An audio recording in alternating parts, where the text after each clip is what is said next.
You're welcome. This is Transformation TV at our handle. You're welcome. God bless you. And I'm your host, Apostle Jumakonam Gabriel Animeke. If you have not joined this wonderful community, please feel free to subscribe, hit the notification button so that every time we put up wonderful and sound content, we want you to watch and to be informed about things that are happening right now in our world, contemporary issues, and how that affect our beliefs and our mindsets.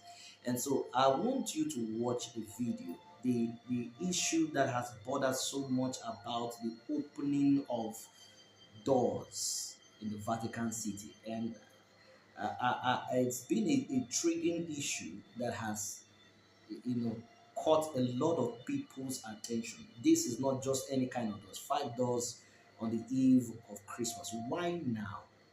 Why the opening of doors? You see, when the Bible talks about doors in the Old Testament or in the Bible precisely, it talks about portals. And you need to understand that when it says, I am the one who is the key of David, Revelation 3, I open a door and no man shuts it, and shut a door and no man can open it. He's making reference to portals. So doors are portals. And so what is the important thing about these doors that have been in a wall and have been closed, and now all of a sudden these doors are now being opened? I tell you nothing else, child of God, other than they are portals. One of them is actually called um, Lucifer's tomb, where he was being buried.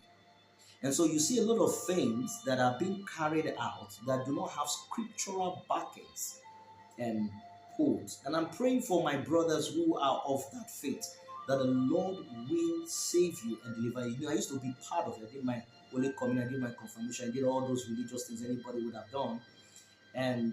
But I was hungry for God. I began to question. I began to find a lot of things that we were doing, engaging, did not line up with the scriptures. We prayed to the saints to pray for us to God, but those were not biblical experiences.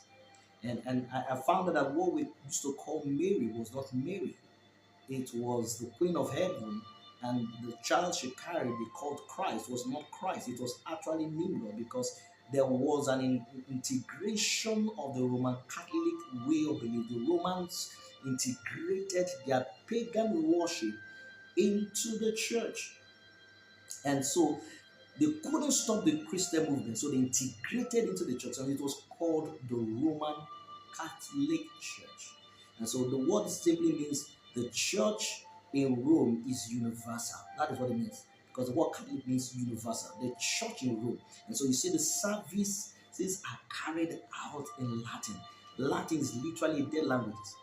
And so what is keeping Latin alive is the Roman Catholic Church. And so you see a little pagan induction in our faith. Never did he ask us at any point in time to pray to God, to anybody. And so we have this narrative where people are now consulting mediums, consulting altars, kneeling before things to talk to God through them. But Jesus said, I am the way, the truth, and the life. No one cometh to the Father except by me. So I want you to watch this video clip so that you have a complete download of what I'm saying. God bless you. Breaking news. The Pope is said to open 5 sacred portals on Christmas Eve. This ritual has never been done before. The door at St. Peter's was sealed shut by a wall of bricks, but on December 2nd, they were ripped down and to ready the door as part of a rite of recognition. Starting on December 24th, they will open a series of 5 holy doors throughout the Vatican, including one called St. Peter's Basilica. This specific ritual has never been done before. We live in very strange times, folks. What is going on? What does it mean? And why now?